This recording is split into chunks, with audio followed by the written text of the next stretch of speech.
যেই সময় আমরা দেখছি হামের মতো একটি রোগে শিশুরা মৃত্যুবরণ করছে, আইসিইউ খুঁজে পাওয়া যাচ্ছে না, লাইন লেগে যাচ্ছে, পেট্রোল পাম্পের সামনে তেলের অভাবে হাহাকার হচ্ছে।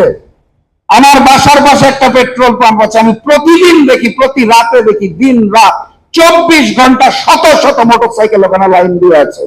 দেশে একটা অস্থিরতা চলছে, জনজীবনে বিপর্যয় চলছে। এই সময় জনাব তারেক রহমান সিনেমা দেখে বেড়াচ্ছে। আমার লজ্জা লাগে।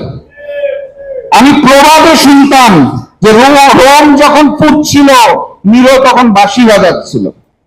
এটার উদাহরণ আমি দেখেছিলাম ফ্যাসিস্ট শেখ হাসিনার কাছে, যখন আমাদের দেশের রাজপথ রক্তাক্ত হচ্ছিল জুলাই গণঅভ্যুত্থানে, উনি তখন বিটিভি ভবনের জন্য কাঁদছিল শেখ হাসিনা।